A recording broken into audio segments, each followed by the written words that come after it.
And if you read it, Ezekiel 37, all the way through really these passages, you get this staged fulfillment of this restoration prophecy. And it seems to imply that first he's going to bring the nation back into the land, and then he's going to sprinkle clean water on them. Then they're going to be saved after that. So it does make absolute sense that we're seeing the restoration of the Jewish people to the land, but as of yet, they haven't had that salvation experience. As we consider to look at the issue of the restoration of Israel, how do these play a role in shaping our understanding of the nation today, but also with the nation in the future? One of the repeated themes that you find throughout the Bible, in the prophets, all the way through into the New Testament, is that there will be a period of divine judgment or trials. Jesus refers to this as the birth pangs period. We also have like the prophet Jeremiah, who refers to it as the time of Jacob's distress. But what you always get whenever that period is mentioned in the Bible, it is then immediately followed in the scriptural, in the text, in the revelation that we have, of a time of great blessing. So it seems to be that there'll be a time of persecution that will then lead into a time of great blessing. And this is actually where the national salvation of Israel happens, and this will lead into the kingdom era. Let me just take you through a few scriptures now that just indicate these periods here. So Isaiah chapter 60 verse 21, it says that then all your people will be righteous, they will possess the land forever, the branch of my planting, the work of my hands, that I may be glorified. So this is one of those passages that speaks about that future time of blessing. You'll find similar passages in Ezekiel 39, in Micah chapter 4, verses 1 to 4.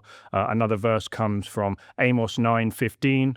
It says, I will plant them on their land, and they will not again be rooted out from their land, which I have given them, says the Lord. So we see this repeated theme of the restoration of Israel to the land, and also looking towards their national redemption. We find this also in the New Testament too. The Apostle Paul in Romans chapter 11, verses 25 to 29, he speaks about this issue too. He tells us that a partial hardening has happened on Israel until the fullness of the Gentiles has come in. And then he goes on to say, and so all Israel will be saved. Again, pointing towards that time that we refer to as the national salvation of Israel. This was not simply a New Testament invention. This is something that was actually prophesied in the Old Testament, and we see that too. So when we're looking at the restoration promises, or the restoration oracles as they're often referred to throughout the Bible, how do we understand them? How do we understand them in light of an Israel today that is seemingly not a believing nation, not following the Lord, and then also the fact that most of these scriptural promises point towards a redeemed nation? And this is a fascinating question, because it causes the Christian church to wrestle with the question of what about the modern state of Israel today? This is a question that I receive frequently, that I know many people are asking, is what do we do with the modern state of Israel as an unbelieving state? Many people make the claim that there's no connection between biblical Israel and modern Israel. They like to try and create that divide there. And the reason they do that, obviously, is they don't have a view that gives them a future for Israel, but also they just don't see a correlation between the texts that they're reading in the Bible that speak of a redeemed, glorified nation with Israel today. So they go to these other ways that interpret this as being spiritually fulfilled in the church. However, we need to just step back for a minute and look at the whole data of revelation that we get in the scriptures about these returns, this promised restoration that we have. And when we do that, we'll learn some very interesting things, because we look at the flow of biblical revelation, and we see that historically, you can't deny the Jewish people have ancient history in the land. It was the land that was first given to them covenantally in the promises. But then we also have promises that through the judgment of the Lord at certain points in their history, they are going to be dispersed throughout the earth. And whilst they're in this dispersion, they're going to suffer huge persecution from the nations. Let me read to you a few verses from Deuteronomy 28, chapters 64 to 66. It says, moreover, the Lord will scatter you among all peoples, from one end of the earth to the other end of the earth. Among those nations you shall find no rest. There will be no resting place for the sole of your foot, but there the Lord will give you a trembling heart, failing of eyes, and despair of soul. And so your life shall hang in doubt before you, and you will be in dread day and night, and you shall have no assurance of your life. Now that verse provides us with a very good detail of 2,000 years of Jewish history, actually, where they've suffered persecution in the lands where they've been scattered to. And it seemed so unlikely from a secular or a humanistic point of view that they would ever be able to come back into their ancient homeland after being dispersed like that. But when we come to the Bible, we see that this is exactly what the Lord has promised. And this is where the confusion comes, because some people look at most of the scriptures that speak of Israel coming back and they're a redeemed nation and they're following and serving the Lord, but that hasn't happened yet. So we have to dig into these scriptures a little more carefully. And when you do, you find that there is a stage that has to happen before that final consummation. And I believe this is the period of history that we're in now.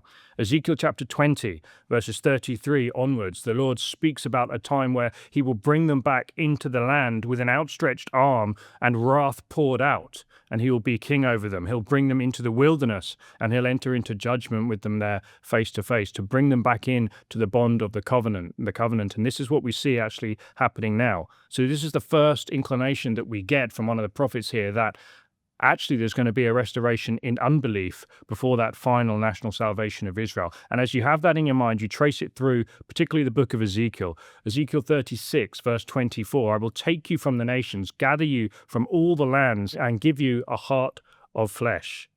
And he goes on, if you read it, Ezekiel 37, all the way through really these passages, you get this staged fulfillment of this restoration prophecy. And it seems to imply that first he's going to bring the nation back into the land, and then he's going to sprinkle clean water on them. Then they're going to be saved after that.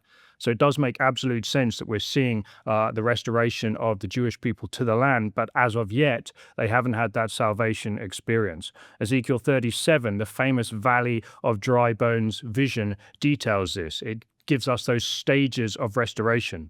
Remember the graphic imagery. First, the bones, which are the whole house of Israel. Then the sinew, and then the flesh is put onto them. Then the skin. And finally, it says in verses 6 to 10 of Ezekiel 37, then the breath of life is actually breathed onto the house of Israel, which would be indicative of that salvation experience. So we see here clearly a staged progression in the restoration process of the nation of Israel. The dry bones representing Israel throughout the dispersion in exile, and then slowly you see the imagery as they are brought back into the land, and they're made successive waves of immigration fulfill those prophecies. And one day we look to those words like the Apostle Paul said, all Israel will be saved when the Lord breathes the breath of life on them. And this is exactly what we have going on today. Now, we could dig a little further into this and speak specifically about the land of Israel being significant for this. There was debate in the early restoration movement of should they go back to the land or should they go somewhere else? Of course, obviously, it has to be the land of Israel.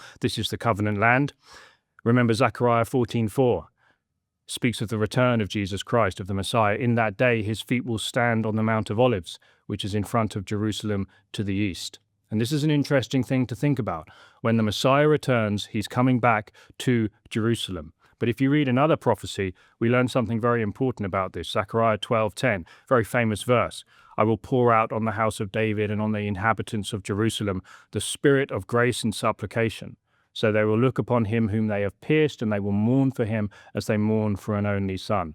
This is universally accepted as the second coming, and it seems to imply that this is actually the salvation moment. The Jewish people look upon Jesus, whom they have pierced. Again, that's how you know this is a second coming passage. And they will mourn. And the word there is giving us the understanding if they're going to repent. This is going to be the event that leads to that national salvation. But let's just jump back a bit and think about this. He's coming back to Jerusalem, and we have here this salvation event. This implies something very important for us to understand about the Jewish people in Jerusalem and the land of Israel at the time of the second coming. And that is what? They're not believers yet. Because we've just read that this event is happening in conjunction with the second coming and the Lord pouring the spirit of grace and supplication upon them. So this implies that it is actually an eschatological necessity that we have unbelieving Jewish people in the land and in Jerusalem when the second coming occurs. So all of the restoration promises and the way we understand it has to include a place for unbelieving Israel in the land. And this is exactly what we see today. So when we're looking at the question, is modern Israel connected to biblical Israel? We have to say absolutely it is. It's just a stage in the final progression of the fulfillment, leading to that wonderful day that Paul says will be life from the dead, when all of the Jewish people see Messiah and they accept him. We ask ourselves, do the facts of history, particularly the emergence of a Jewish homeland in the Middle East and the restoration of Jewish people to that homeland, do they tie up sufficiently with the data we see in the Bible that we can form a credible connection and make a definite connection between modern Israel and biblical Israel? And we have to say absolutely they do.